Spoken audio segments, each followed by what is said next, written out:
को दबाव के साथ जो है हम लोग को अंडर लोडिंग करना बोलता है। कदा मीडिया वगैरह क्या कर लेगा, हम लोग जो करेंगे वो करेंगे। डीटीओ के पास जो है मैनेज करके चल रहा है, हम लोग चलेंगे। एंट्री क्या होता है, थोड़ा समझाओ एंट्री के बारे में। बता है डीटीओ से एंट्री करे हुए हैं, यानी तनख्वाह देते हैं महीना का। अच्छा, हाँ, गाड़ी चलवाते हैं।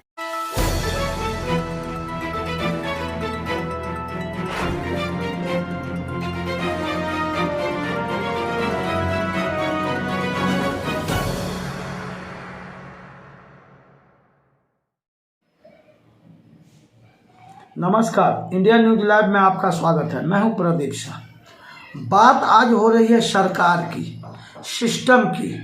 भारत नेपाल सीमावर्ती अररिया जिले में जो गतिविधियां चल रही है, इस संदर्भ में यह बात बताना आवश्यक है कि सरकार दो तरह से व्यवहार कर रही है। गरीबों के लिए कानून अलग, अमीरों के लिए कानून अलग। वैसे भी शास्त्र बताते हैं कि समर्थ को नहीं दोष गोसाई। वही हाल रेणु माटी सीमांचल में होने जा रहा है और हो रहा है। हो भी क्यों नहीं, अभी पिछले 5-6-7 वर्षों में जो NH-57 अमीन गांव आसाम से लेकर उत्तर प्रदेश के धनगढ़ी तक 744 वर्ग किलोमीटर भारत नेपाल खुली सीमा के पार्श्ववर्ती सड़क के रूप में जो डेवलप किए गए हैं, या चतुर्भुज योजना अटल बिहारी वाजपेयी की महत्वाकांक्षी स्वर्णिम चतुर्भुज योजना के तहत जो दरभंगा और Forbesganj 205 kilometre miss linking road का निर्माण हो गया, तो इस क्षेत्र की गति बढ़ गई, व्यापार की गति बढ़ गई, लोगों के रहन सहन का स्तर बढ़ गया, उद्योग धंधे बढ़ गए। लेकिन बिहार कहाँ पर है ये देखना पड़ेगा। कि बानगी अगर छोटा सा उदाहरण रेलवे के रैक पॉइंट का लिया जाए, पूर्व में कटिहार में रेलवे का रैक पॉइंट था, तो इन क्षेत्रों में आने वाले और सीमा पर नेपाल के तकरीबन 14 पूर्वांचल जिलों में जाने वाले उत्पाद के लिए एकमात्र रेल लाइन कटिहार मंडल अंतर्गत कटिहार जोगबनी रेलखंड था। जब से इस रेलखंड का अमान परिवर्तन हुआ है, उसके बाद से माल आने की अब जो गति बढ़ गई है, ये गति भ्रष्टाचार को भी बढ़ावा दे रहा है। अभी हाल में ही जो पिछले 14 मार्च को सीएम बिहार ने इंडिया न्यूज लाइव के खबरों और शिकायत के आलोक में अररिया के डीटीओ के काले कारनामों की जांच डीएम अररिया प्रशांत कुमार CH के अलावे बिहार के ट्रांसपोर्ट सेक्रेटरी को दिया गया था। तो उस जांच का क्या हुआ ये बाद की बात है। लेकिन वर्तमान समय में जो रैक पॉइंट पिछले 6-7 वर्षों में बदलाव में खुला है, और इस रैक पॉइंट पर जो देश के विभिन्न भागों से माल आते हैं, सौंदर्य उत्पाद, ऐश्वर्य उत्पाद से लेकर के खाद्यान्न, विभिन्न तरह के उत्पादों के जो माल आते हैं, रैक आते हैं, जैसे चीनी, नमक, गेहूं, इस तरह के और भी, और यहाँ से जाते भी हैं।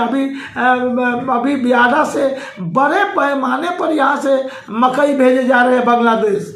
तो जो माल आते हैं वो तो ठीक है, लेकिन इन मालों को फिर लोड और अनलोड करने के लिए जो वाहनें चलती हैं वो ओवरलोड वाहनें चले, और ये ओवरलोड वाहनें डीटीओ, विभिन्न जिलों के डीटीओ, अररिया तो एक वाहनगी है, जिन जिन जिलों में बिहार में रैक लगता है रेलवे में, उन जिलों में माल की ढुलाई जो इंडिया न्यूज लाइव की टीम ने पड़ताल की है, वहाँ ओवरलोड वाहन वहाँ के डीटीओ की मदद से, शासन प्रशासन की मदद से चलते हैं। तो या तो कानून बनाए नहीं जाए, अगर बनाए जाए तो कानून तोड़े भी नहीं जाए। जब जरूरत होती है मार्च लूट के अररिया जिला की बानगी ले, तो जो सरकार ने लक्ष्य निर्धारित किया, उस लक्ष्य से 7 गुना 8 गुना लक्ष्य की प्राप्ति की गई।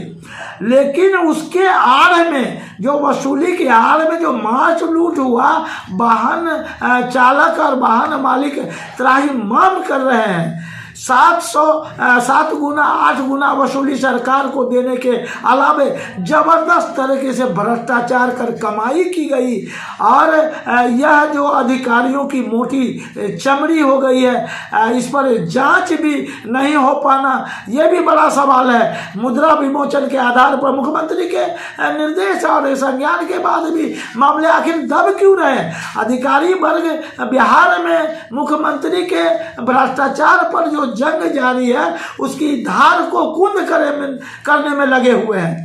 अभी जो संदर्भ है, अभी तो कई व्यवसायियों से इंडिया न्यूज लाइव की बात हुई, उन्होंने कहा कि क्या व्यवसायियों पर क्यों प्रेस लगी रहती है? 90,000 सैलरी पाने वाला एक डीएसपी, उसकी बीवी 6 लाख रुपए का हीरा का सेट कलकत्ता जाकर खरीद लेती है। कैसे?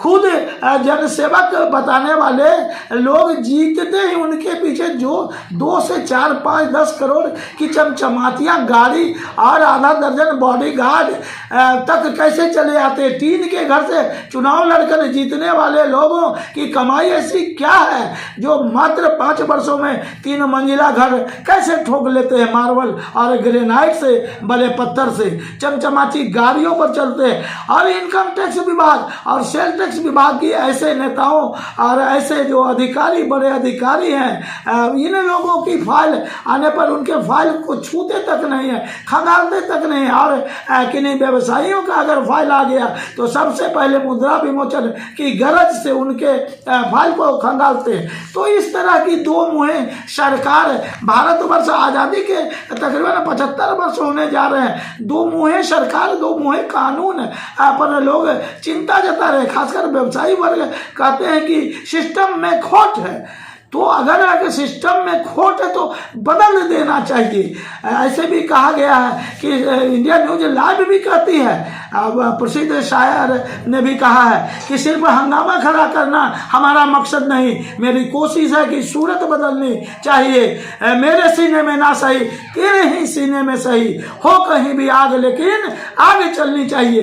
तो सवाल है कि रैक, अभी बात चल रही थी रैक पॉइंट जो बथनाहा में बना, वहाँ जो माल लोड और अनलोड होते हैं, क्षमता से अधिक वाहन पर लोड किए जाते हैं। ये शर्मान एवं खुला सत्य है। जो अभी हड़ताल, जो ट्रैक्टर वाहन चालकों ने हड़ताल किया, और हड़ताल इस बात पर कि हम भारतीय कानून के अनुसार चलेंगे, अंडर लोड वाहन चलाएंगे, और इस बात को लेकर के झड़प हो गई। तकरीबन 1 दिन माल लोड नहीं हुआ, लेकिन अगले दिन फिर इस बात से उन्होंने स्पष्ट रूप से जो आंदोलन हुआ, ये आंदोलन में उन लोगों ने डीटीओ अररिया विपिन कुमार यादव पर संगीन आरोप लगाए कि प्रति ट्रैक्टर 3,000 रुपया मासिक के दर से वसूलते हैं, जिसे इंट्री बोलते हैं। यह इंट्री का काला खेल आखिर चलता कैसे है? इंडिया न्यूज लाइव ने 24 घंटे पूर्व ही वीडियो के साथ दिखाया कि कैसे ओवरलोड वाहनें चलती है। फारबिसगंज प्रखंड के मटियारी में अनिल कुमार दास के एक गोदाम पर सीएनएफ कंक्रीटो के दर्जनों वाहन रैक लगी सीमेंट की, तो और दर्जनों वाहनों पर जो निर्धारित क्षमता 70 बैग का 3.5 टन का है, उसके जगह 200 बैग यानी 10 टन के सीमेंट ढोए गए, लगातार ढोए गए। इसकी शिकायत लिखित रूप से भी की गई, इसकी जानकारी दी गई। खुद इंडिया न्यूज लाइव ने डीएम अररिया और डीटीओ अररिया को इस बारे में जानकारी भेजी। जब 2 दिनों तक कार्रवाई नहीं हो, तीसरे दिन खबरों के आलोक में, शिकायत के आलोक में मुख्यमंत्री बिहार ने संज्ञान लिया, और मुख्यमंत्री ने जिला पदाधिकारी अररिया के साथ साथ ट्रांसपोर्ट सेक्रेटरी और ये सीएम सेक्रेटरिएट की तरफ से भी जांच और निर्देशित किया गया। क्या जांच होता है, क्या इसमें कार्रवाई होती है, ये देखने वाली बात है। लेकिन जो बात व्यवसायियों ने कही वो भी काबिले गौर है कि शोषण आखिर व्यवसायियों का ही होता है। चुनाव लड़ने वाले लोग जीतने के बाद तो मुद्रा विमोचन करते ही हैं, लेकिन कई हारे हुए सांसद और विधायक 10 वर्ष बाद उनकी संपत्ति में आखिर 4 गुना 5 गुना वृद्धि कैसे हो जाती है? उनके आय का स्रोत क्या होता है? व्यवसायियों की माने तो काला धन निकाले जाने के कारण ही ऐसा होता है। तो अब सवाल उठता है कि क्या भारतीय संविधान में लोगों को जो जीने का अधिकार प्राप्त है, बोलने की स्वतंत्रता प्राप्त है, जो मौलिक अधिकार है, उस अधिकार के तहत क्या यह जानना जरूरी नहीं है कि आखिर जो कार्रवाइयाँ या इनकम टैक्स हो या सेल टैक्स हो या विभिन्न तरह के जो एजेंसियां हैं, तो ये व्यवसायियों के विरुद्ध ही केवल क्यों, अधिकारियों के विरुद्ध क्यों नहीं, नेताओं के विरुद्ध क्यों नहीं? यूँ तो बिहार में मुख्यमंत्री नीतीश कुमार ने लगातार अधिकारियों के विरुद्ध कानूनी कार्रवाई कराई है। विजिलेंस की टीम ने लगातार भ्रष्ट धन कुबेरों अधिकारियों के विरुद्ध कार्रवाई की है और हीरे जवाहरात से लेकर के अकुत संपत्ति जो अर्जित की गई थी गलत तरीके से, भ्रष्ट तरीके से, ऐसे अधिकारियों के विरुद्ध छापेमारी और जेल और कानून अग्रतर कार्रवाई की है। लेकिन पिछले कुछ दिनों से ये धार कुंद हुई है, ये भी अधिकारियों की वजह से। रेणुमाटी अररिया जिले में अधिकारियों की मोटी चमड़ी ऐसी है कि किसी भी तरह की शिकायत और कार्रवाई मुख्यमंत्री ही क्यों ना हो, मुख्यमंत्री के संज्ञानों का असर अररिया जिला में नहीं है अधिकारियों के ऊपर।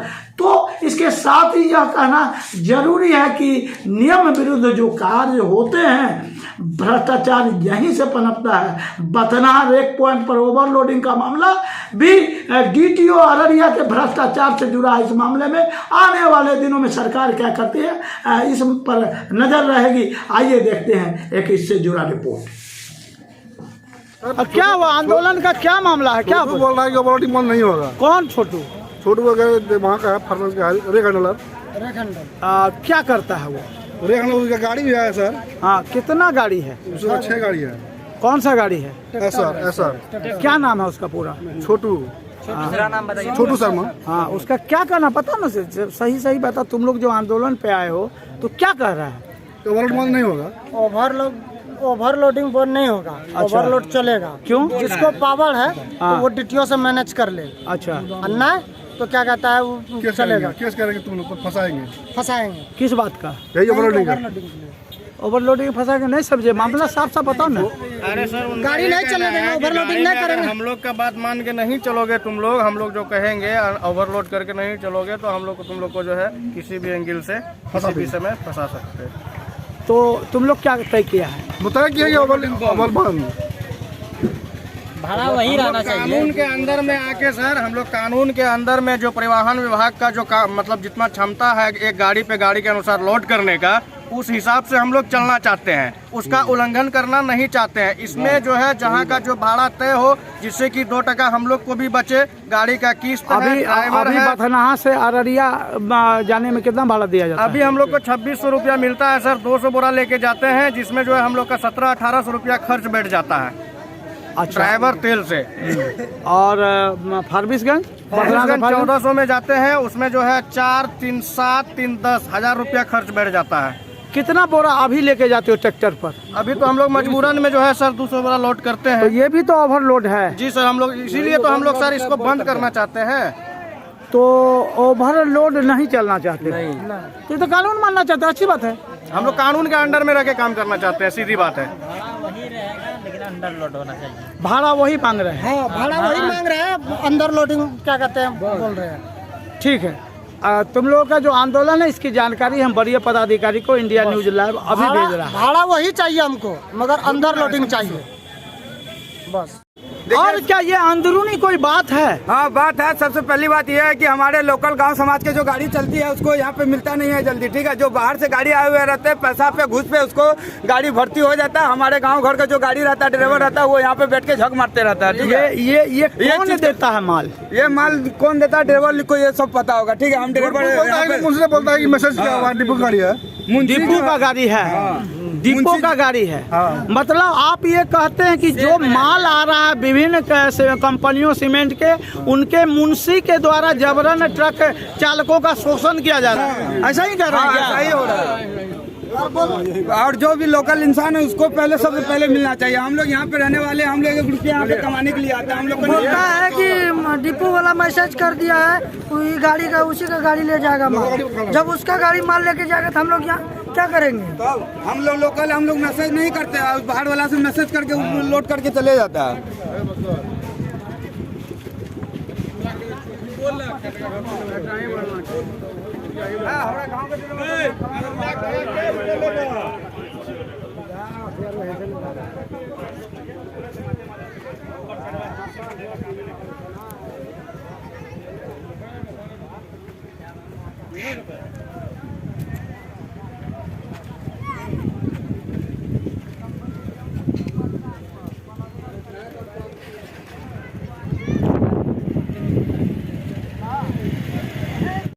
जनरल मामला में ये होता है कि हम लोग डर डर के गाड़ी चलाते हैं, गाड़ी कम चलता है, भाड़ा कम मिलने के कारण हम लोग का जो है किस्ता गिरानी हो रहा है सर।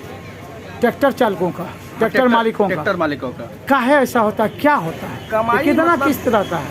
किस्त जैसे किसी का 17,000 है, किसी का 12,000 है, किसी का 14,000 है, लेकिन ये कंपनी का खचड़े के कारण जो है भाड़ा नहीं मिलने के कारण उचित भाड़ा इसमें जो है ट्रैक्टर चालकों को या ट्रैक्टर मालिक को कुछ बच नहीं पाता है, जिसके कारण गाड़ी का किस्त और अपना फैमिली ये जो चलाने में अभी दिक्कत होता है। ओवरलोड और अंडरलोड की बात है, तो ये अंडरलोड तो सरकारी और अच्छा बात है ना। जी अच्छा बात है कि हम लोग सोचते हैं कि अंडरलोड करके और कानून के अंदर में चले और उचित भाड़ा मिले, जिससे कि हम लोग का भरण पोषण भी बीवी बाल बच्चा का, घर का और जो है गाड़ी का भी किस्त आधा। तो ऐसा वो लोग क्यों नहीं चाहते हैं? अब वो लोग पता नहीं उन लोगों का मन में क्या है नहीं है। नहीं, वो लोग क्या चाहते वो हैं? अपने फायदे के लिए ऐसा करता है। वो अपने फायदे के लिए ओवरलोड चलाना चाहते हैं। तो उनका क्या कहना कि डीटीओ मेरे पॉकेट में है? ऐसा तो नहीं बोला है, लेकिन भावना से तो ऐसा लगता है। हाँ, तो उन लोगों का भी अपना भी गाड़ी है क्या? हाँ, उसमें है कंपनी का, एक कंपनी है उसका 5-6 गाड़ी चलता है। कौन सा कंपनी है? वो GTC Ganesh trading. Ganesh trading. जी, कहाँ है गणेश ट्रेडिंग? ये वो खुद का CNF है और खुद का गाड़ी भी अपना रेड पॉइंट में चलाता है। कहाँ पे CNF? यही है लाफाज कंक्रीटो का। कंक्रीटो सीमेंट। जी, और कहाँ के रहने वाले हैं? ये फॉरबिसगंज के। फॉरबिसगंज के। आपका बहुत स्वागत है। और जैसा कि हमको ऑफ द रिकॉर्ड जानकारी है कि आपने नरपतगंज का अभी माल ढोने का, FCI का माल ढोने का ये लिया है। तो ये कितने का डाक है और कितने साल का है? 2 साल। 2 साल का है। कितने में आपने डाक लिया है? ये तो सर लमसम जानकारी एग्जैक्ट नहीं, लमसम। नहीं जानकारी। चलिए, आपका शुभ नाम? संजय हुआ। संजय जी, पूरा बोलिए ना। कुमार संजय, कुमार संजय फ्रॉम मुजफ्फरपुर। मुजफ्फरपुर। इससे पहले ये क्या नाम बताए थे? सुमन जोशी कटिहार का ये डाक था। अब तो 2 साल के लिए आपने लिया है। क्या दर है ये जो आप देते हैं ट्रकों को? कैसे, ये आपका अपना ट्रक है या भाड़ा पर लेते हैं? नहीं, हम लोग तो भाड़ा पर चलाते हैं। तो कितना भाड़ा देते हैं ये रेक पॉइंट से नरपतगंज जाने का? अभी तो 10 रुपये देते हैं। 10 रुपया प्रति बैग। तो एक 600 है तो 10 रुपये प्रति बैग के हिसाब से 6,000 रुपया भाड़ा हो गया। 6,000 केवल भाड़ा। तो लोडिंग अनलोडिंग किनका होगा? लोडिंग अनलोडिंग हम ही लोग देते हैं। तो उसमें 1 रुपया 60 पैसे तो ये बता रहा है कि हमको मिलता है। कौन वो कौन लेबर, वो भी उसमें इंक्लूड है क्या? नहीं, वो तो यहाँ के जो लेबर सरदार है ना, हाँ, उनको दे दिया जाता है वो पैसा। आप देते हैं? जी जी। अच्छा, तो मिला जुला के 6,000 और 16 छके 96, एक 7,000 रुपया आपका कॉस्ट पड़ता होगा प्रति ट्रक। नहीं, तो लेबर का तो अलग चार्ज होगा ना। 1 रुपया 60 पैसा बता रहे हो। ये तो वो क्या देते हैं उसका जानकारी नहीं है। अच्छा, ठीक। आप देते हैं वो तो जानकारी आपको होगा ना। कितना देते हैं लेबर मद में? पैसा पेमेंट तो हम नहीं कर रहे हैं। पेमेंट कौन करता है? पेमेंट जो है मेन कौन है, वही तो हम जानना चाहते हैं कि यहाँ के मेन, जैसे सुमन जोशी मेन है, तो उसी तरह यहाँ नाम खाली दीजिए ना हमको। आने जाने से हमको मतलब नहीं है। और हम लोगों को जो करना है वो जी है, मनोज कुमार सिंह है। मनोज कुमार सिंह, मुजफ्फरपुर। जी जी। अच्छा, किसी दल से भी संपर्क रखते हैं? दलीय नेता वगैरह तो नहीं है? ठेकेदारी में है? बहुत पुराने हैं कि नहीं है? नहीं, अभी तो नए ही है। नहीं, तो अभी 1 महीना हुआ है।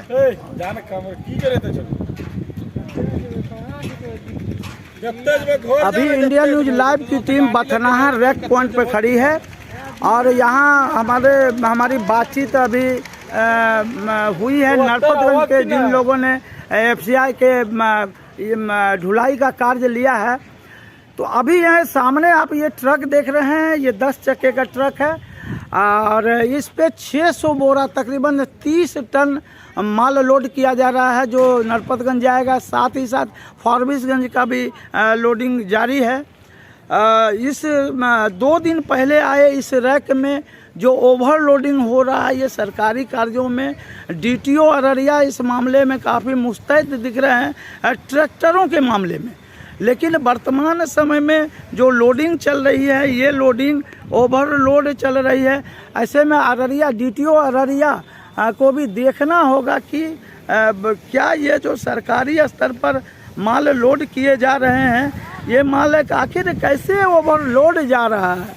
छोटे छोटे टेलरों को तो पकड़ लिया जाता है, 60,000 65,000 रुपया जुर्माना चलाए जाते हैं। सीमेंट आप देखिए रखा हुआ सीमेंट, और इस सीमेंट को लेकर के आज बथनाहा में जो टेलर वाले हैं उन लोगों ने हड़ताल कर दिया है।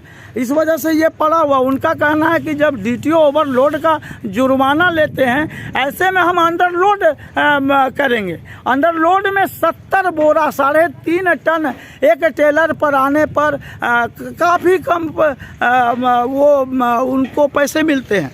तो उन लोगों की मांग है कि इसको बढ़ा दिया जाए। रेट को बढ़ाने को लेकर के जो लोग यहाँ पर कार्य लिए हुए हैं सरकार के निविदा के द्वारा, तो उनको भी इसमें दिक्कत हो रहा है। ये आंदोलन चल रहा है बथनाहा में। ये जो लोड हो रहा है, आप लोग का सरदार कौन है? आप लोग का सरदार कौन है? उमेश राम।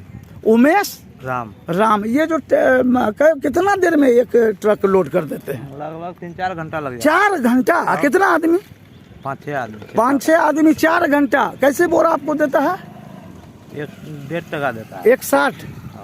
अच्छा, तो एक ट्रक पर कितना माल लोड करते हैं? उसमें होगा 900, इसमें होगा 700। किसमें 900? वो आगे वाला। वो क्यों उसमें 900 बोरा होगा, इसमें 600? वो तो गाड़ी वाला जानेगा ना। अच्छा, वो चक्का के कारण है ना। वो 14 चक्का है शायद, ये 10 चक्का। 10 चक्का में आपका क्या कहना है, कितना माल? 500-600। तो आप ये देख लीजिए कि यहाँ ये चल रहा है कि 10 चक्के ट्रक में 600 बोरा गेहूं लादा जा रहा है। तो 30 टन माल 6 चक्के में 10 चक्के में ये चल रहा है।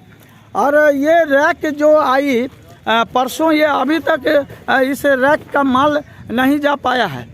ऐसे में आपको देखना होगा कि ये इन लोगों को काफ़ी कम पैसे मिलते हैं। ये अभी वर्तमान में जो लोड कर रहे हैं, इन लोगों से आप पूछते हैं, बाबू ये कितना माल इस पर लोड करना है? इस पर कितना माल लोड करना है? 700। बोलो क्या बात है? बोलिए। सर बात वही है कि यहाँ पे जो है हम लोग को दबाव के साथ जो है हम लोग को अंडरलोडिंग करना पड़ता है। कदा मीडिया वगैरह क्या कर लेगा, हम लोग जो करेंगे वो करेंगे। मीडिया क्या कर सकता है? अच्छा, इसके अलावा सर वही परिवहन मंत्री का जो कानून बना हुआ है अंडरलोड का, जितना चलने का क्षमता है दिया हुआ है, हम लोग उसी अनुसार गाड़ी को लोड करके अपना चलाना चाहते हैं। ये बात बोलता कौन है? ये जो तमाम बात तुम लोग जो आरोप लगा रहे हो, ये बोल कौन रहा है? ये छोटू शर्मा है। और क्या करता है वो यहाँ? वो रेक हैंडलर है। Rake handler? जी, 6 गाड़ी है उनके पास। अपने गाड़ी को एंट्री करवा के चलवा रहा है ओवरलोड। एंट्री मतलब क्या होता है? एंट्री है डीटीओ के पास जो है, मैनेज करके चला रहा है। हम लोग चलेंगे। एंट्री क्या होता है, थोड़ा समझाओ एंट्री के बारे में। बताया डीटीओ से एंट्री करे हुए हैं, यानी तनख्वाह देते हैं महीना का। अच्छा, हाँ, गाड़ी चलवाते हैं।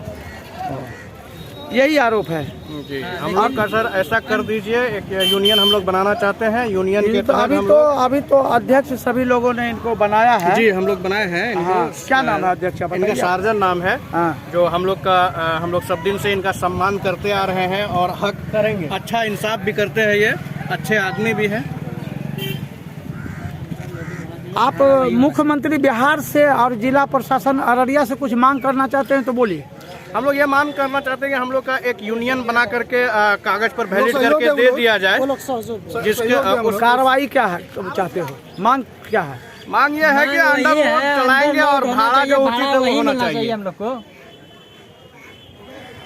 भाड़ा वही मिलना चाहिए। हर छोटी बड़ी खबरों पर पैनी नजर, जिसका सरोकार आपसे है, क्योंकि खबरों का मतलब ही है इंडिया न्यूज लाइव। हर खबर आप तक सबसे पहले। गली शहर कस्बे नुक्कड़ से गांव और सूबे तक हम करेंगे आपके हक की बात। खबरों की दुनिया से सातों दिन और 24 घंटे हम करेंगे आपको खबरदार। खबरों को खोज निकालने के बाद सीधा न्यूज रूम से लेकर आएंगे हम आपके पास। खबरें जो आपको सीधे जोड़ती है हमसे, जिनका आपकी जिंदगी पर होता है सीधा असर। वो खबरें जो आपसे रह जाती है दूर, हम दिखाएंगे आपको, क्योंकि खबरों का मतलब ही है इंडिया न्यूज लाइव। हर खबर आप तक सबसे पहले।